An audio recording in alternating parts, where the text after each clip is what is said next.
형광등 아래서 빛나는 흑백의 CT 영상은 언제나 잔인하다. 화면 속 간은 이미 군데군데 얼룩져 있었다. 암은 간에서 시작되었으나 이제는 뼈와 폐까지 번져 있었다. 전이암. 나는 깊은 숨을 들이쉬었다.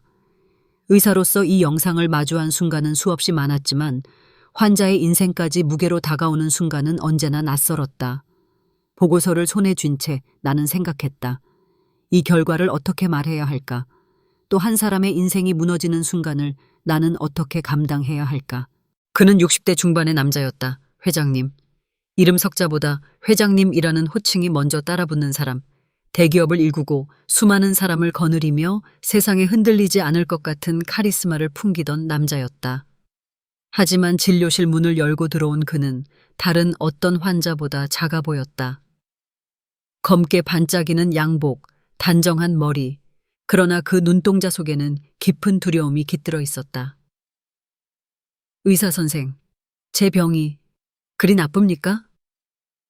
그의 목소리는 낮고 단호했지만 손끝은 의자 팔걸이를 움켜쥔 채 미세하게 떨리고 있었다. 나는 차트를 덮고 그를 똑바로 바라보았다. 회장님, 암이 이미 간을 넘어 다른 장기들로 전이되었습니다. 그 말이 끝나자 방 안에 정적이 흘렀다.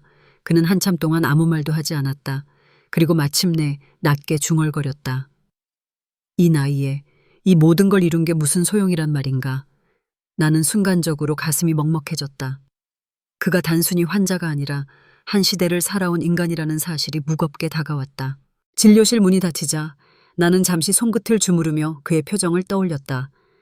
회장님의 눈빛은 고요했지만 그 안에 숨어있던 감정은 쉽게 읽혔다. 부정, 아닐 거야. 오진일 거야. 암 환자가 처음 마주하는 단계였다. 며칠 뒤 다시 찾아온 그는 마치 다른 사람 같았다. 명품 양복 대신 캐주얼한 셔츠를 입고 서류 가방을 들고 왔다.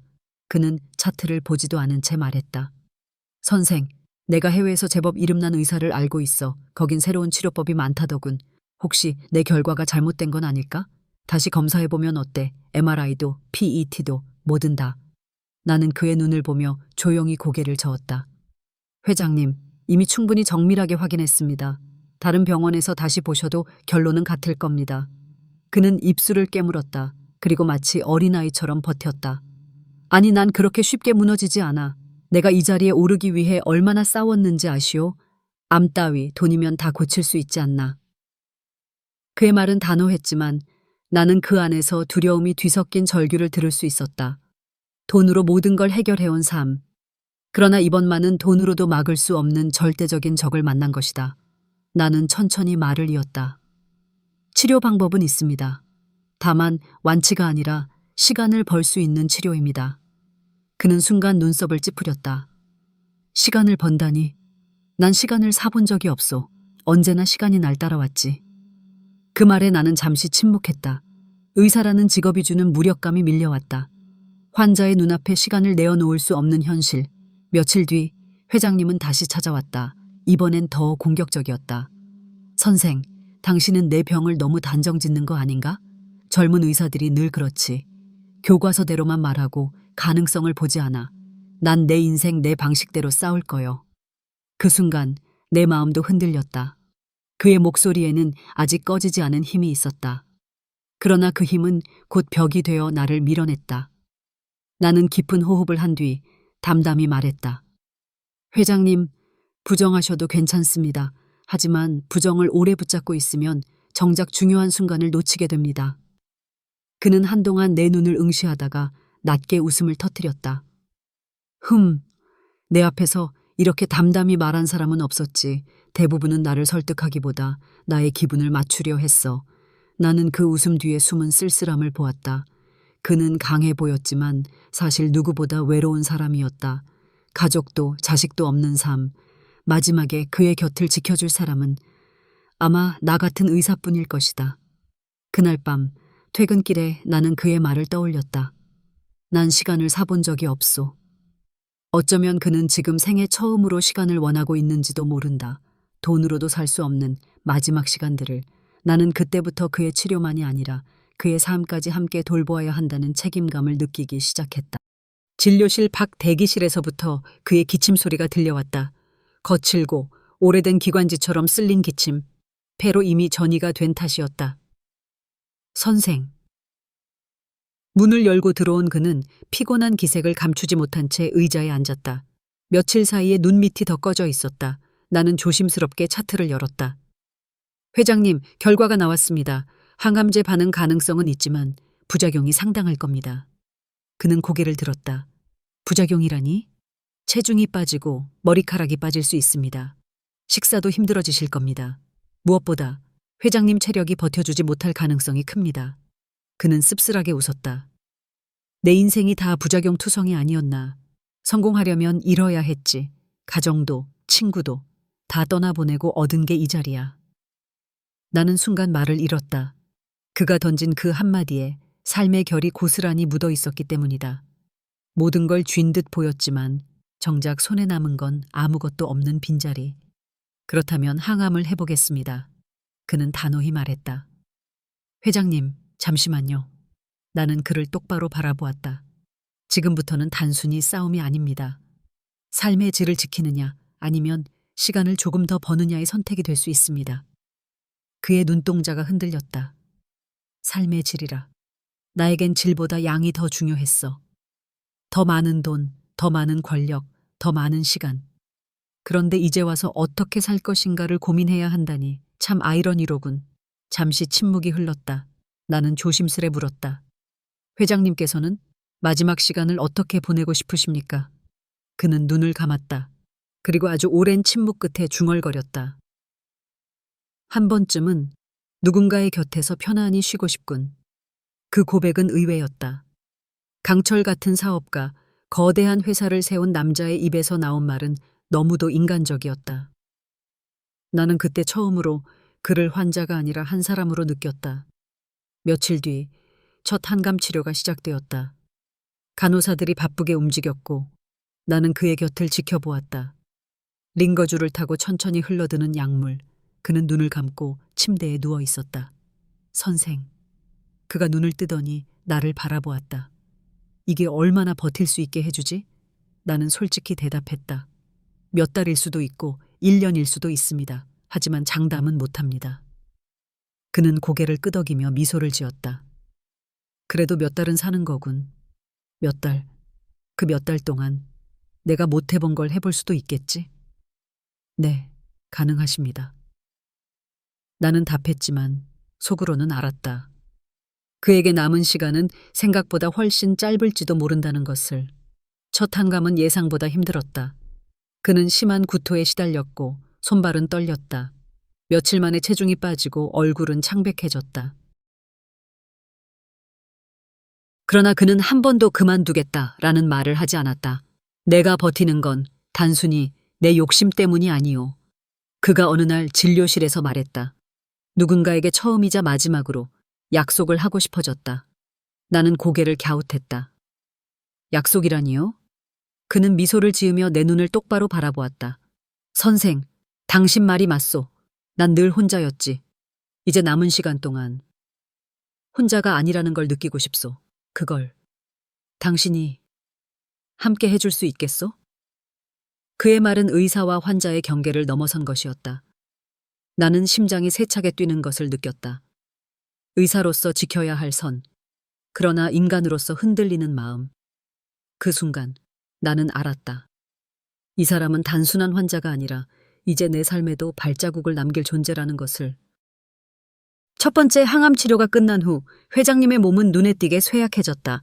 병실 창가에 앉은 그는 예전처럼 위풍당당한 회장의 모습은 아니었다. 대신 창백한 얼굴과 마른 손가락이 이제 그가 환자임을 명확히 드러내고 있었다. 나는 회진 중 그를 찾았다. 책상 위에는 읽다만 신문과 한 잔의 미지근한 홍차가 놓여 있었다.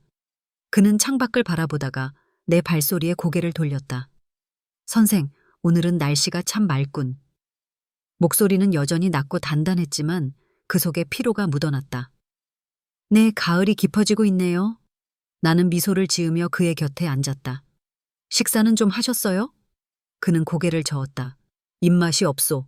뭐든 삼키면 속이 뒤집히니 말이야. 대신 차를 마시며 시간을 보내고 있소. 나는 그의 손에 들린 찻잔을 바라보다가 문득 질문을 던졌다.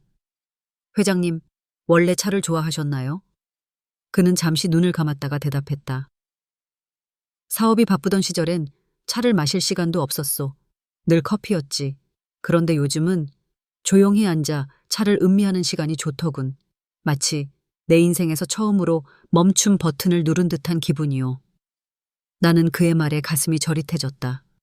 살아온 내내 달리기만 하던 사람이 이제야 비로소 멈춰서서 삶을 바라보고 있는 것이다. 하지만 아이러니하게도 그것은 죽음을 앞둔 순간이었다. 며칠 후 나는 늦은 밤 병실에서 다시 그를 만났다. 간호사가 전화를 걸어와 회장님이 선생님을 찾으신다고 했다. 급히 달려가자 그는 창가에 앉아 있었다.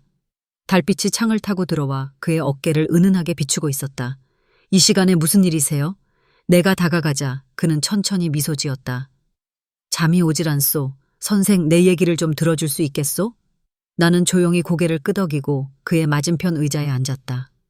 그는 한동안 창밖을 바라보다가 낮은 목소리로 말을 이었다. 나는 늘 모든 걸 가졌다고 생각했소. 돈도, 권력도, 세상 사람들이 부러워하는 자리도. 그런데 정작 지금 와보니 내 곁에는 아무도 없더군. 그의 눈빛은 멀리 어딘가를 향하고 있었다. 젊었을 땐 사랑할 시간이 없었소. 아내도 자식도 만들지 않았지. 오직 일만 했소. 그게 내 선택이었으니까. 하지만 지금은 그 선택이 옳았는지 모르겠군. 나는 가슴이 먹먹해졌다. 의사와 환자의 경계를 넘어 그는 지금 한 인간으로서 가장 깊은 고백을 하고 있었다. 회장님, 지금이라도 늦지 않았습니다. 사랑은 나이를 가리지 않으니까요. 내가 조심스레 말하자 그는 잠시 나를 똑바로 바라보았다. 그 눈빛은 이전과 달랐다. 강인한 리더의 눈빛이 아니라 외로움과 갈망이 스며든 인간의 눈빛이었다.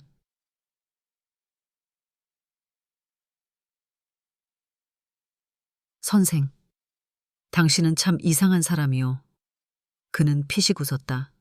환자를 위로하는 게 아니라 내 마음을 흔들어 놓으니 말이오. 순간 내 심장이 빠르게 뛰기 시작했다. 나는 애써 미소로 감정을 숨겼다. 제가 할 수 있는 건 환자의 몸뿐만 아니라 마음까지 돌보는 거니까요. 그는 한동안 말없이 나를 바라보다가 창밖으로 시선을 돌렸다. 달빛이 그의 옆모습을 비추며 그 고독한 실루엣을 더 선명하게 만들었다. 그날 이후 우리는 병실에서 자주 이야기를 나누게 되었다. 그는 자신의 어린 시절, 가난했던 집안, 부모님을 일찍 여의고 홀로 살아남아야 했던 이야기들을 들려주었다. 나는 그 이야기 속에서 단순한 회장님이 아닌 한 인간의 맨얼굴을 보았다. 그리고 나는 깨달았다. 그가 지금 원하는 건 단순히 생명을 연장하는 치료가 아니라 마지막을 함께 나눌 수 있는 누군가의 온기라는 것을. 그날 밤 병실을 나서며 나는 마음이 복잡해졌다. 의사로서 지켜야 할 선이 있었지만 한 인간으로서 느껴지는 감정은 점점 더 선명해지고 있었다. 나는 스스로에게 물었다. 이 감정은 연민일까? 아니면 사랑일까? 회장님의 항암 치료는 계속되었지만 부작용은 점점 더 심해졌다. 그의 몸은 나날이 말라갔고 걸음걸이조차 힘겨워 보였다. 그러나 그의 눈빛만큼은 여전히 꺼지지 않았다. 그날은 가을비가 내리는 저녁이었다. 나는 회진을 마치고 병실을 찾았다. 창문 너머로 빗방울이 흘러내리고 있었고 회장님은 창가에 앉아 빗소리를 듣고 있었다. 선생, 비 오는 소리를 들으니 이상하게 마음이 편안하오. 그는 미소를 지으며 내 쪽을 돌아보았다. 내 인생은 늘 소음 속에 있었지. 회의, 계약, 경쟁. 그런데 지금은 빗소리가 이렇게 따뜻하게 들릴 줄은 몰랐소. 나는 조용히 고개를 끄덕였다. 회장님, 아마 지금은 비로소 마음이 고요해졌기 때문일 겁니다. 그는 잠시 내 눈을 바라보다가 낮은 목소리로 물었다.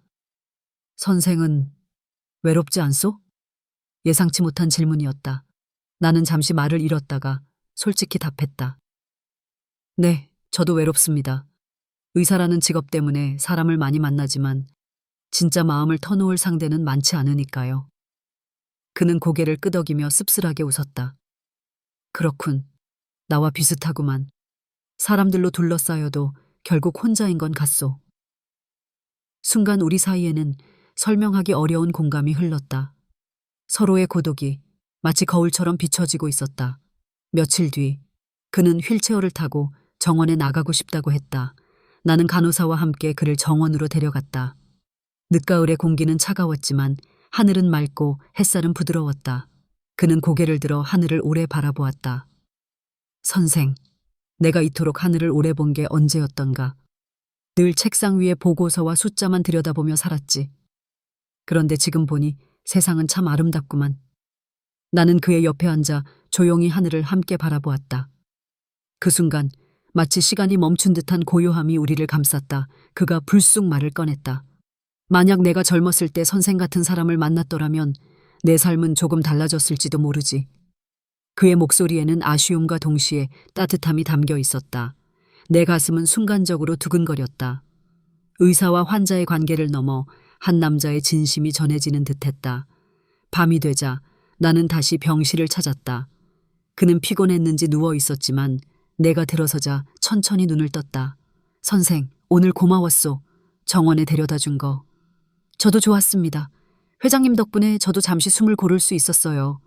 그는 미소를 지었다가 잠시 뜸을 들이더니 말했다. 선생, 내 마지막은 혼자가 아니었으면 좋겠소. 그 마지막 순간에 내 곁에 있어줄 수 있겠소? 나는 심장이 조여오는 것을 느꼈다.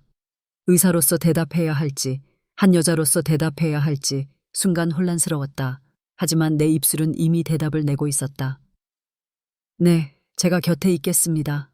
그는 안도한 듯 눈을 감았다. 그리고 아주 작은 목소리로 중얼거렸다. 고맙소, 선생, 아니, 당신. 그날 이후 우리 사이의 대화는 더 이상 환자와 의사만의 대화가 아니었다. 그는 나를 이름으로 부르기 시작했고 나는 그에게서 점점 더 따뜻한 시선을 느꼈다. 병실에서 피어났던 작은 대화들이 이제는 서로의 마음을 조금씩 열어젖히고 있었다. 겨울이 다가오면서 회장님의 몸은 눈에 띄게 쇠약해졌다. 항암 치료는 점점 더 고통을 가져왔고 그의 얼굴은 말라붙은 종이장처럼 창백했다.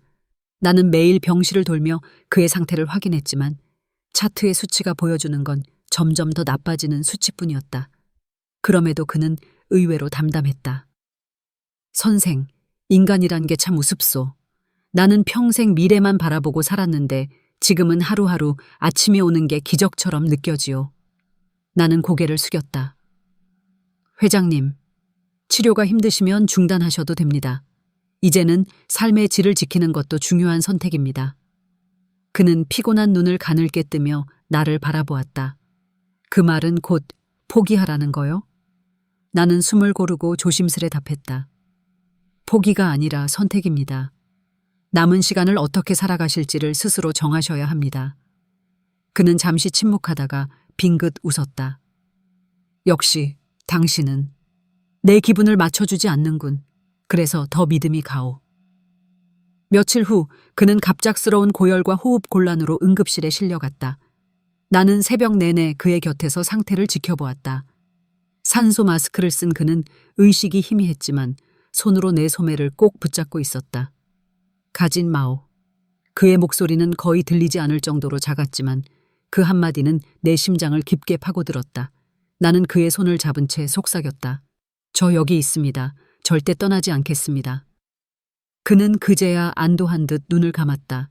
그 순간 나는 깨달았다. 그가 지금 필요로 하는 건 약물이 아니라 단순히 곁에 있어주는 존재라는 것을. 며칠 뒤 회복된 그는 내게 말했다. 선생, 내가 이제는 두렵지 않소. 죽음 자체보다도 혼자 맞이할까봐 두려웠는데 당신이 곁에 있다면 괜찮을 것 같소. 나는 눈시울이 뜨거워졌다. 그가 내게 기댄다는 사실이 버거우면서도 한편으로는 기쁘게 다가왔다. 회장님, 저는 끝까지 곁에 있겠습니다. 내가 진심을 담아 말하자 그는 내 손등을 천천히 어루만졌다.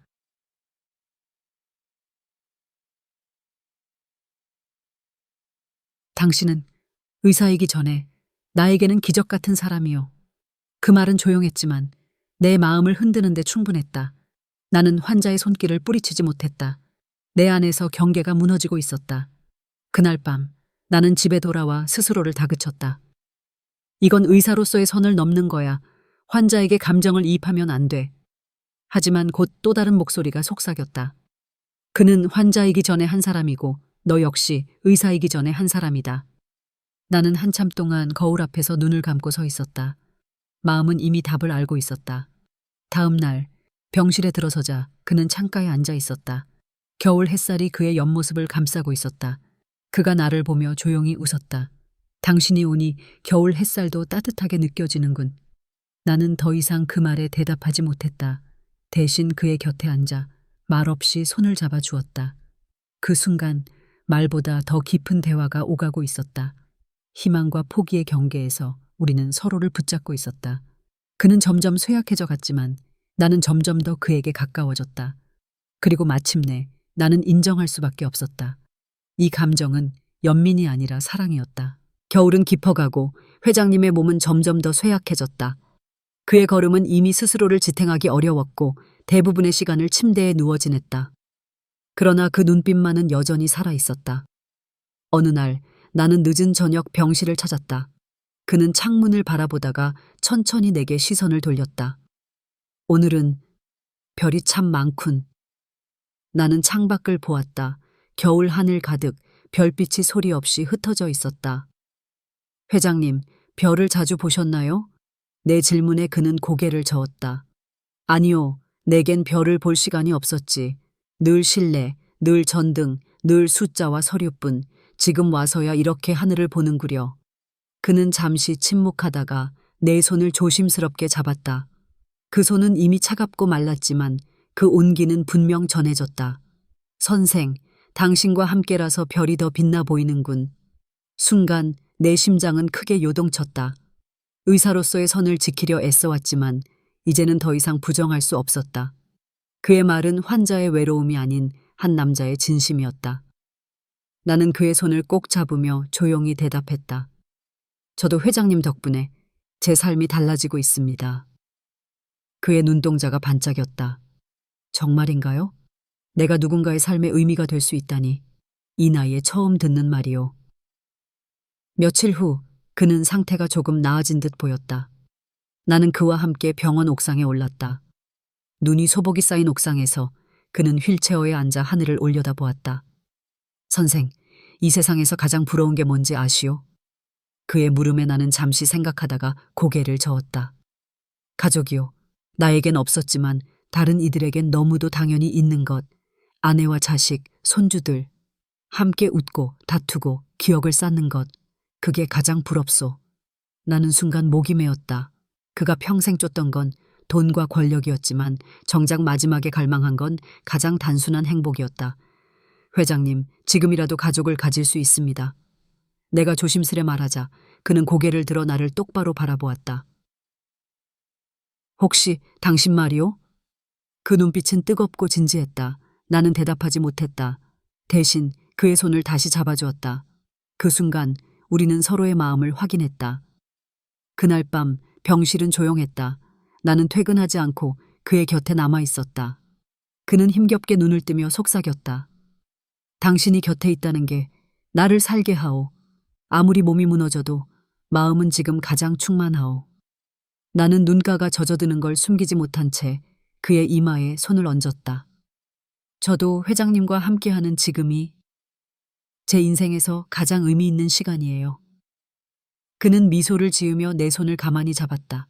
그리고 천천히, 아주 천천히 내 이름을 불렀다. 당신은 이제 내 마지막 희망이요.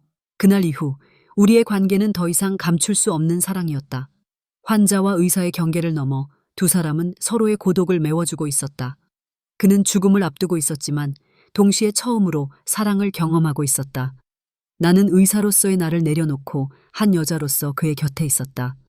희망과 절망이 교차하는 병실 안에서 우리는 서로에게 가장 큰 위로가 되어주고 있었다. 회장님의 병세는 더 이상 거스를 수 없는 흐름을 타고 있었다. 항암제는 더 이상 효과를 보이지 않았고 간과 폐로 번진 암세포는 그의 숨결을 점점 더 짧게 만들고 있었다. 의사로서 나는 그 사실을 누구보다 잘 알고 있었다. 그러나 여자로서의 나는 그 진실을 받아들이는데 시간이 필요했다. 어느 날 아침 그는 힘겹게 미소를 지으며 말했다. 선생, 이제는 거울 속 내 얼굴이 낯설기만 하오. 내가 이렇게 초라해질 줄은 몰랐소. 나는 그의 손을 잡으며 고개를 저었다. 아닙니다. 회장님은 여전히 저에게 가장 존경스러운 분이에요.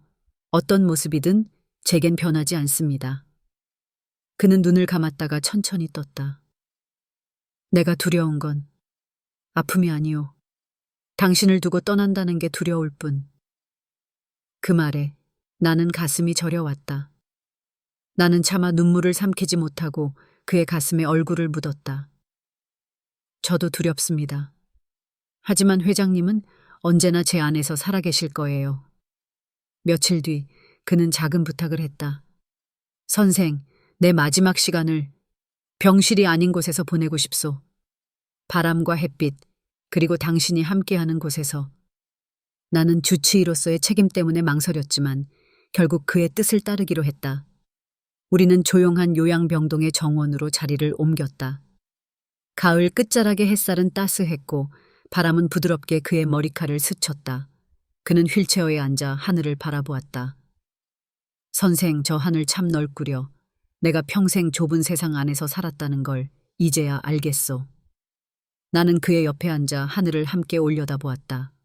그리고 처음으로 그의 어깨에 살짝 기대었다. 그는 힘겹지만 행복한 듯 웃었다. 이 순간이 내 인생 최고의 선물이오. 밤이 되자 그는 갑자기 내 손을 꼭 잡았다. 약속해 주시오. 내가 떠나도 울지만 말고 당신의 삶을 살아주시오. 나는 고개를 흔들며 흐느꼈다. 회장님 없이 무슨 의미가 있겠어요. 그는 힘겹게 내 눈을 바라보며 속삭였다. 내가 사랑한 여자가 내 곁에서 무너지는 건 원치 않소. 내가 떠난 뒤에도 당신이 웃어주길 바라오. 그게 나의 마지막 안심이오. 나는 눈물 속에서 겨우 미소를 지었다. 네, 약속할게요. 회장님이 제 안에서 살아있다는 걸 잊지 않겠습니다. 그날 밤 그는 내 손을 잡은 채 잠들었다. 그의 호흡은 가늘었지만 얼굴은 평온했다. 나는 밤새도록 그의 곁에서 손을 놓지 않았다. 그리고 마음속으로 다짐했다. 끝이 다가오더라도 나는 끝까지 당신의 곁에 있을 거예요. 사랑으로 끝까지. 겨울의 한가운데 창밖엔 잔잔한 눈발이 내리고 있었다. 병실 안은 고요했고 기계의 규칙적인 알람 소리만이 회장님의 생명을 붙들고 있었다. 그의 몸은 이미 많이 쇠약해져 있었고 눈을 뜨는 시간보다 감고 있는 시간이 더 길어졌다. 나는 그의 곁에서 밤을 지새우며 그의 숨결을 세고 있었다. 회장님, 괜찮으세요? 내 목소리는 떨려 나왔다. 그는 천천히 눈을 떴다. 힘겹게 미소를 지으며 나를 바라보았다. 선생, 아니, 이제는 내 사랑, 이제 멀지 않았구려. 나는 눈물이 터져 나오는 걸 막지 못했다. 제발, 아직은 떠나지 마세요. 조금만 더. 그는 떨리는 손을 들어 내 손등을 어루만졌다. 내겐 충분했소. 당신과 만난 이후의 시간은 내 인생에서 가장 따뜻했소. 그걸로 난 행복하오. 그의 목소리는 점점 낮아졌다. 나는 그의 손을 두 손으로 감싸며 속삭였다. 저도요. 회장님, 당신이 제 인생의 기적이었어요. 그는 마지막 힘을 짜내듯 미소 지었다. 그대가 내 곁에 있어 두렵지 않소. 순간 그의 손에 힘이 빠졌다. 심장 박동 소리가 점점 느려지더니 이윽고 기계는 길고 끊임없는 신호음을 내기 시작했다. 회장님, 제발 안 돼요. 제발. 나는 그의 가슴에 귀를 대며 눈물을 쏟아냈다. 그러나 그의 심장은 이미 멈춰 있었다. 눈물이 끝없이 흘러내렸다. 그는 떠났지만 얼굴은 마치 평온한 잠에 든 듯 보였다. 나는 그의 차가운 손을 마지막까지 붙잡고 있었다. 의사로서 수많은 죽음을 보아왔지만 이번만큼은 견딜 수가 없었다. 그 순간 창밖의 눈발이 유난히 빛나 보였다. 마치 그가 하늘에서 마지막 인사를 건네는 듯 했다. 며칠 후 장례식은 조용히 치러졌다. 그는 가족이 없었기에 마지막 길에 함께한 건 소수의 임원들과 몇몇 지인들 뿐이었다. 나는 그의 곁을 끝까지 지켰다. 영정 속 그의 사진은 환하게 웃고 있었다. 나는 사진을 바라보며 속으로 말했다. 회장님, 아니, 내 사랑, 당신은 이제 제 안에서 영원히 살아갈 거예요. 저는 약속대로 울음 뒤에 다시 웃으며 당신이 바랐던 삶을 살아가겠습니다. 장례가 끝난 뒤 나는 홀로 병원 옥상에 올랐다. 하늘은 청명했고 그날따라 별이 유난히 반짝였다. 나는 하늘을 올려다보며 미소 지었다. 회장님 보고 계시죠? 이제 제 삶을 살아가며 언제까지나 당신을 기억하겠습니다. 당신은 제 안에 별로 남았어요. 차가운 겨울바람이 불어왔지만 내 마음은 따뜻했다. 그는 떠났지만 사랑은 남아있었다. 장례가 끝난 지 한 달이 지났다. 병원 복도는 여전히 바쁘게 돌아가고 있었지만 나의 발걸음은 예전과 같지 않았다. 환자들을 진료하며 웃음을 짓지만 그 미소 뒤에는 언제나 그가 남긴 빈자리가 아리게 남아 있었다. 그러나 이상하게도 나는 절망 속에 빠지지 않았다. 그의 마지막 부탁이 내 마음을 붙잡아주고 있었기 때문이다. 내가 떠난 뒤에도 웃어주시오. 그 말은 내 삶의 지침이 되었다. 퇴근 후 나는 가끔 그의 흔적을 찾아 병원 옥상에 올랐다. 그곳은 우리가 함께 별을 바라보던 자리였다. 하늘을 올려다볼 때마다 나는 그가 내 곁에 있는 듯한 착각에 빠졌다. 별빛은 언제나 변함없이 그 자리에 있었고 그 속에서 나는 그를 다시 만났다. 회장님, 오늘은 환자 한 분이 당신처럼 두려움을 토로하셨어요. 그래서 제가 당신에게 했던 말을 똑같이 해드렸답니다. 당신은 혼자가 아니에요. 이제야 알겠어요. 당신이 제게 남긴 건 단순한 기억이 아니라 누군가를 위로하는 힘이었어요. 계절은 흘러 봄이 찾아왔다. 꽃이 피어나는 병원 정원에서 나는 새로운 환자를 돌보고 있었다. 그 환자는 치료의 고통에 지쳐 있었지만 나는 그 곁에서 끝까지 함께하겠다고 다짐했다. 그건 단순히 의사의 사명이 아니라 내가 사랑했던 사람에게 배운 삶의 방식이었다. 밤이 되어 집으로 돌아오면 나는 그의 낡은 수첩을 꺼내 읽곤 했다. 그곳에는 짧은 메모들이 남아 있었다. 언젠가 꼭 별을 보며 살고 싶다. 외로움이 사라지는 순간 나는 비로소 인간일 것이다. 그리고 마지막 장에는 흐릿하지만 분명한 글씨로 이렇게 적혀 있었다. 그대는 내 마지막 사랑이었다. 나는 눈가가 젖어왔지만 동시에 미소를 지었다. 그가 남긴 사랑은 내 안에서 여전히 살아 숨쉬고 있었다. 시간이 흐르면서 나는 조금씩 달라졌다. 죽음을 두려워하는 환자들에게 더 따뜻하게 다가갈 수 있었고 삶의 끝을 마주하는 순간에도 그들과 함께 눈물을 흘릴 수 있었다. 그건 바로 그가 내게 가르쳐준 사랑의 방식이었다. 어느 날 나는 거울 속에 나를 바라보다가 깨달았다. 나는 여전히 살아있고 그 덕분에 그도 살아있다.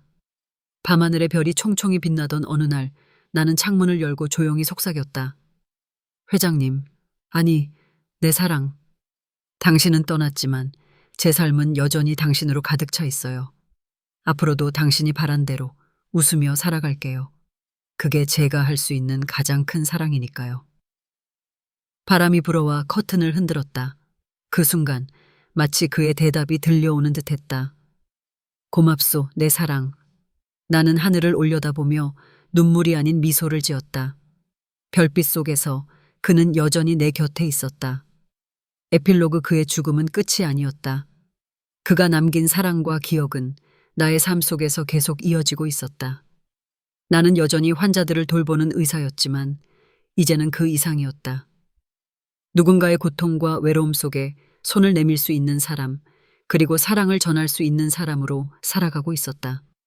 그의 마지막 안식은 나에게 새로운 길을 열어주었다. 그리고 나는 그 길 위에서 여전히 그와 함께 걷고 있었다.